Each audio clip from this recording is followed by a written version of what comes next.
Now, joining us for a discussion on Digging In, USTDA's new frontier in critical minerals. Please welcome Chief Executive Officer at Metalex Commodities, Inc., Io Sopitan, and General Counsel at the US Trade and Development Agency, Sam Kwon. Moderated by Chief Strategic Development Officer at TechMet, Helaina Matza.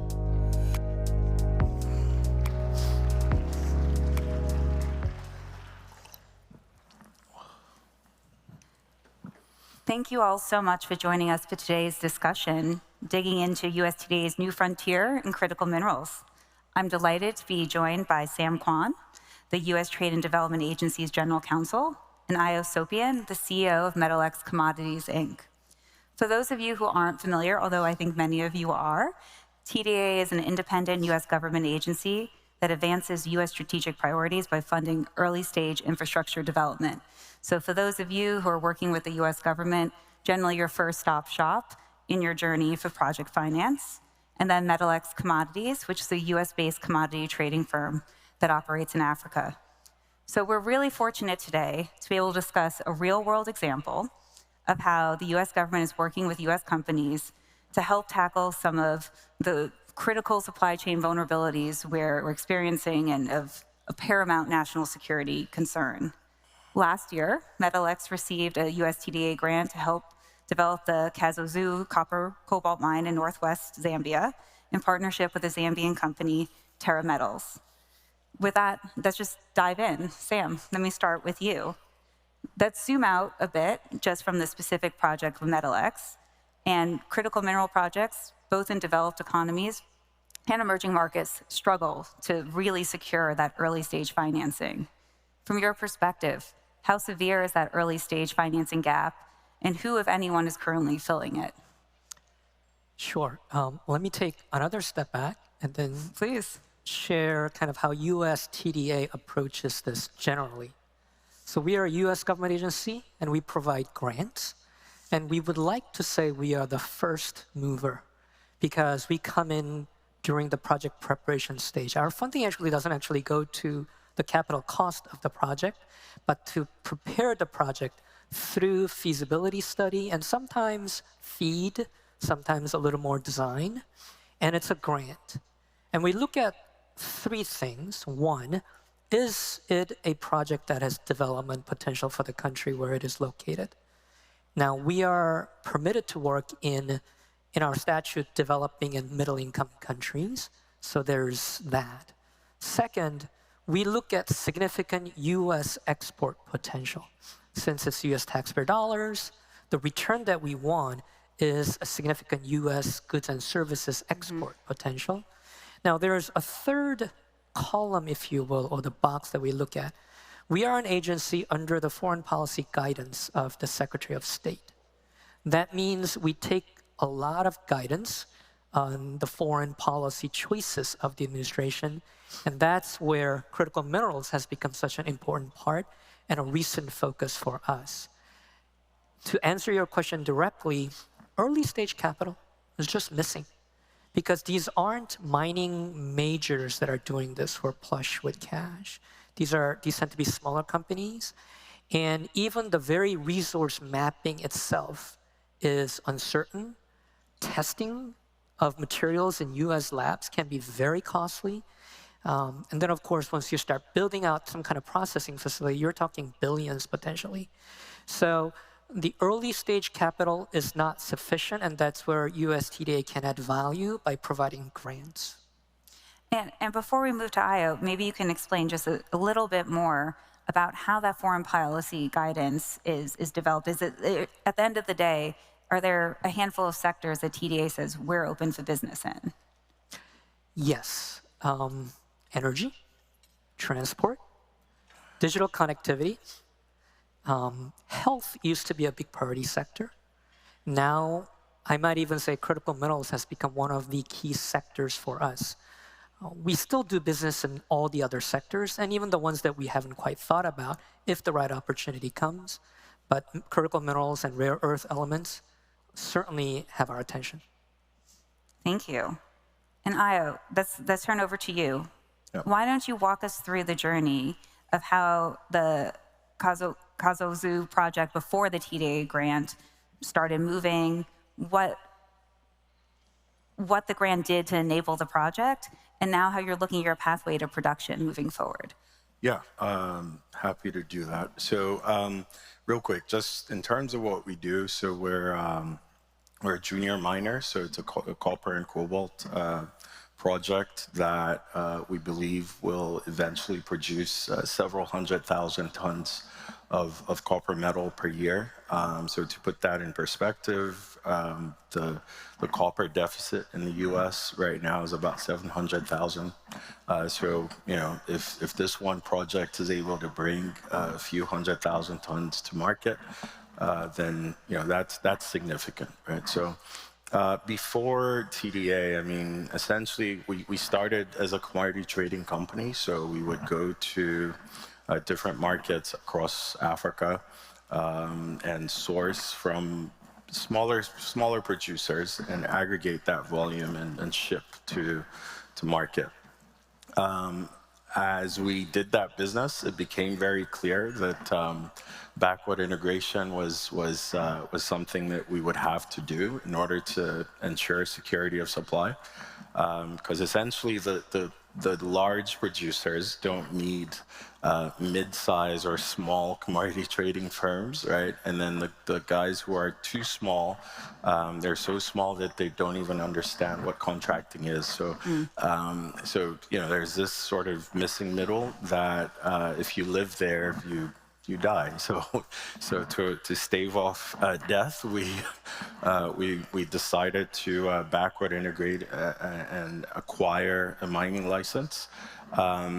In order to fund the work that goes into taking a license from permitting to production, you need a very specific set of documents that TechMet, for example, might ask for, right? So mineral resource estimates, EIAs, pre-feasibility, bankable feasibility, and so on. In order to, because that stuff costs a lot of money. So in order to raise that type of money, funds from an agency like the USTDA is actually quite important, because it then helps to take first loss, allows us to add to some of the work that we've had to do on our own. So we've done some drilling, we've done some testing, and just to kind of zoom in on your point about testing, you might take 10,000 samples, for example, and test each of them at $100 per sample, right? So the cost of doing just testing is, can be quite significant. So essentially the way that the TDA has helped is coming in, helping us to advance some of the early stage exploration work that we've already started, and just to build on it, and then get us on the way to be able to have what I call big boy conversations about scale-up capital. So, yeah. So on your path to those big boy conversations, where are you right now with the TDA program? And have you been thinking about how you may interact with other U.S. government agencies over time, like DFC and EXIM, and how have those conversations progressed, if they even begun?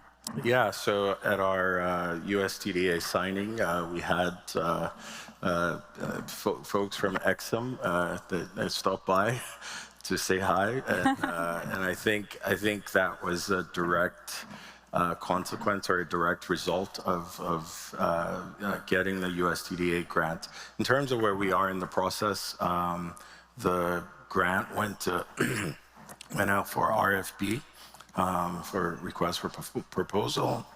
Excuse me. And what we found was a lot of the typical players who want to do that type of work found some of the budgeting a bit limited. So this was, I think, a learning for the USTDA side of the table as well.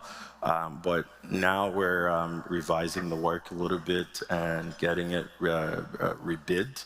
And once we do that, we will basically get to work on the field, and we become better prepared for conversations with DFC, which is ongoing, and EXIM as well is ongoing. So. That's great. And Sam, you shared a little bit about how TDA is prioritizing sectors. Tell us a little bit more about some of your other tools that you do beyond feasibility studies. How do you look at deploying those tool sets? And, you're doing this with a fairly modest budget, but getting a good bang for your buck. So just, help us understand that a bit better. Yes, I think you could say we have two sets of tools. One set is a grant to pay for preparation of a specific project. Feasibility study is one. Pre-feasibility study could be the same. Other related technical assistance, pilot projects. So to brag, we just provided a grant to a California firm, Lilac Solutions. And their technology will test the ability to extract lithium from geothermal brine in Indonesia. Very proud of that. We think there's a lot of potential for that. So those are one sets of funding that we have for grant-funded activities. We host events, and I believe we are set to host 4 or 5 events in the next 12 months that's focused solely on critical minerals. 3 types of events. One is a workshop, which is in-country. We host conferences in the right circumstances. And most importantly, perhaps, we do RTMs, reverse trade mission, in which we bring foreign potential buyers of U.S. goods and service exports to the U.S., introduce them, and have them meet with U.S. policymakers, deal makers, and then U.S. companies and technology providers. And these RTMs actually have a very high payout, if you will, for us, because we measure the effectiveness of what we do on this one number we call export multiplier. $1 that we get from Congress and use for our program. Over the 30-year history of USTDA, how much export that we verified that we can attribute to what we do did it generate? I believe the number this year is 226, and that's not bad. Now, our budget, what are we able to do? We could actually do design. We could do transactional support, but the ticket price, the ticket sizes go up. So the largest design that we've done, from what I understand, is nuclear in Poland. And there was $20 million front-end engineering and design, but only about 5 was our money. The other 15 came from, I believe, state and other agency. So we can do more of it, but we are constrained by our modest budget. And we have to be smart about where we deploy it. And that's where deploying it with an entity like Metalex was an easy call, because their track record, it was phase 2 out of a 3-phase, and they've already done phase 1. And there was a strong U.S. technology tie. I think you were doing some additional things about bringing 30% of your input from artisanal miners into the formal sector, which to us is music to our ears, because that allows for better ESG. So a lot of elements made us really like our work with Metalex. And you've said something interesting that I'd be curious if you can add just a little bit more to. So it sounds like occasionally you'll partner with other parts of the U.S. government on financing projects. Yeah. What does that look like with private partners? What types of groups do you bring together to try to get projects like Metalex off the ground? Yes, so generally on reverse trade missions, it is technology providers, and then Commerce Department. On the financing side, we are routinely in touch with Export-Import Bank, DFC. I think we should do better in terms of lining up so that it's a smoother process from private sector's perspective. Having said that, when USTDA was involved in the initial project preparation, I think it counts as something by our colleagues at EXIM or DFC. We literally have relationships with the people in those organizations. My former colleague, I think, is now running critical minerals at DFC. So there is a relationship. And I think that's where a company like Metalex or other companies that work with us can benefit from, by being given an introduction and then having our studies be trusted.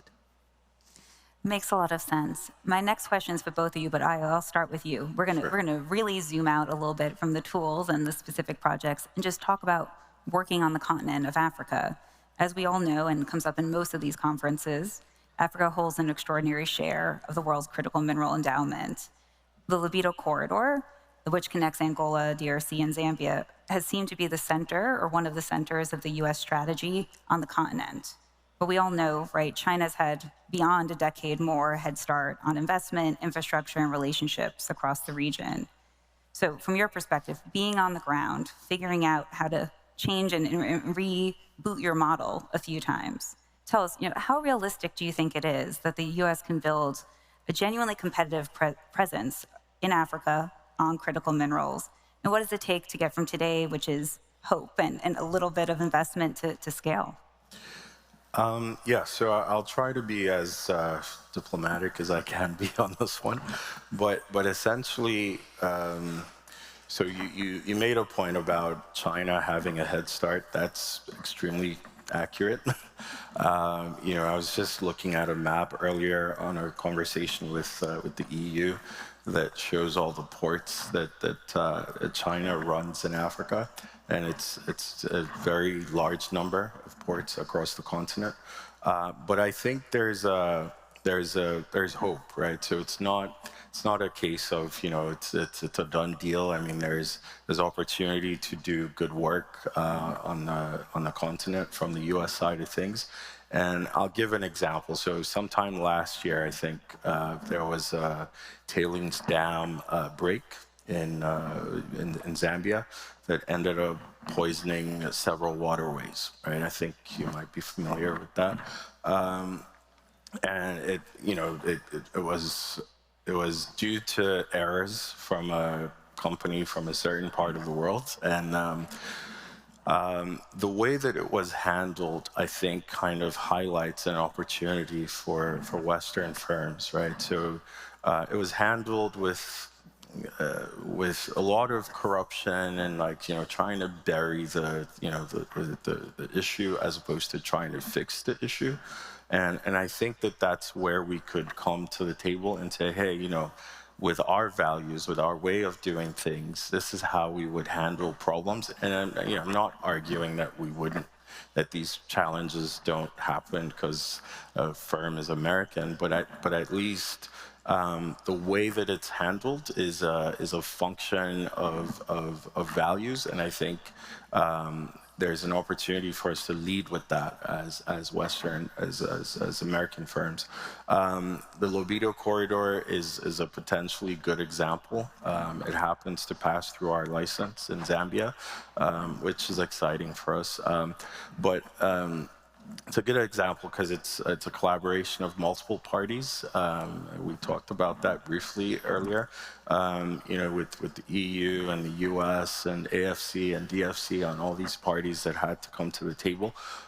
It's an opportunity for us to kind of show an alternative and say, well, this is how we work. And I think just based on that, we would be able to convince the locals that we're a better alternative.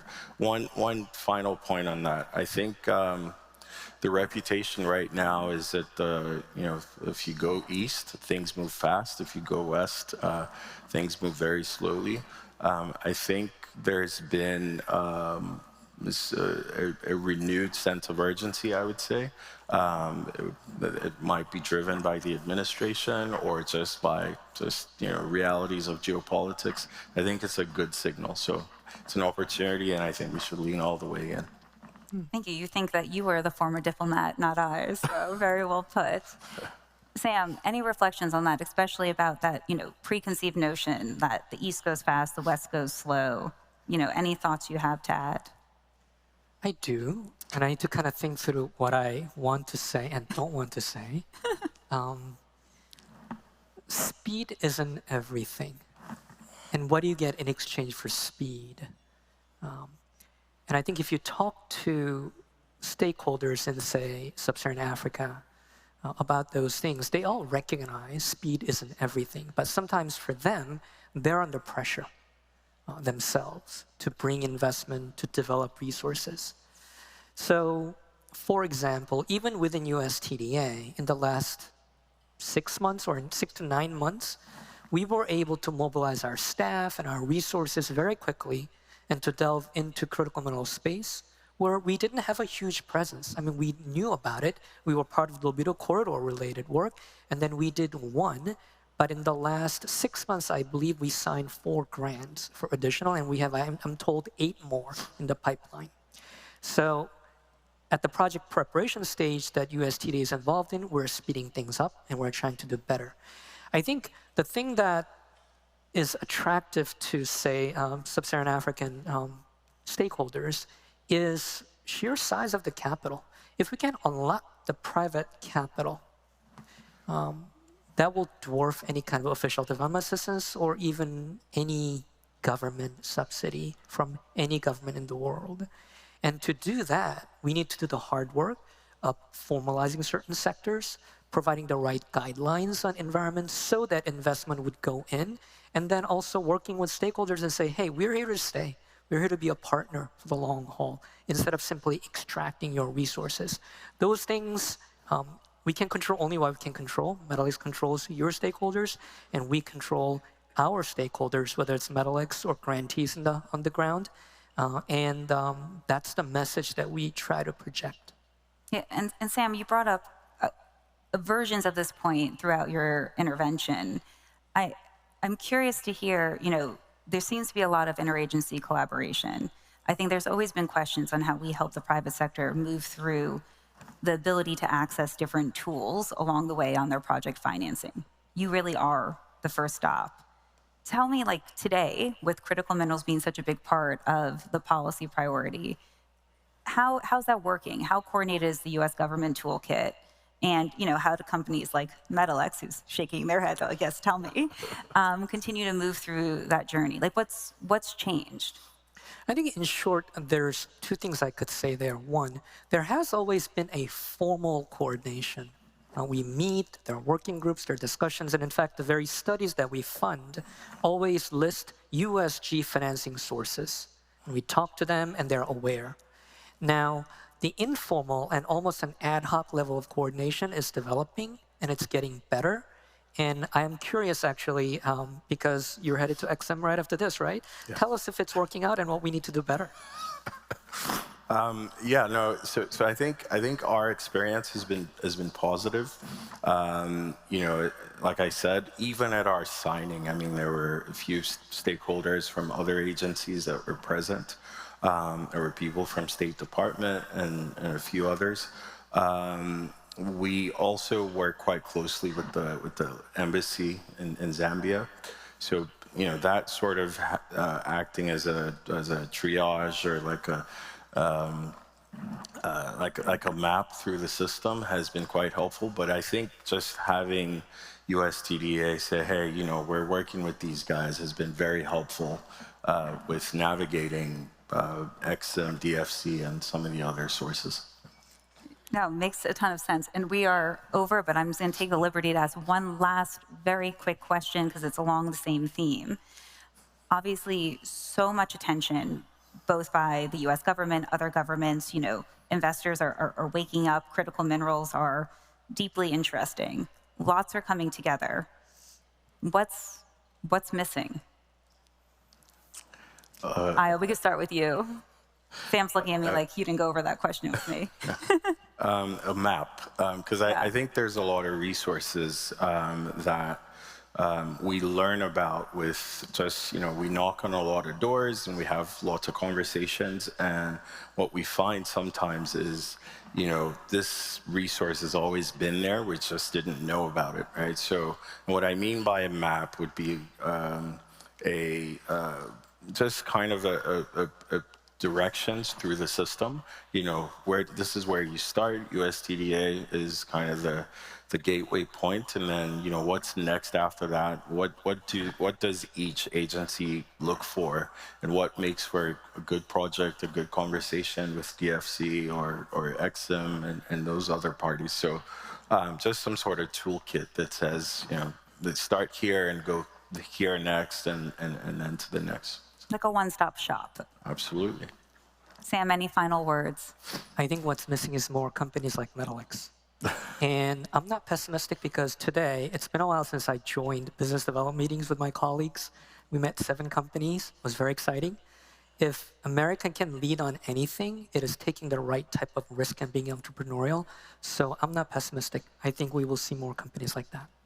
We heard we're ending on an optimistic note. Please join me in thanking our panelists.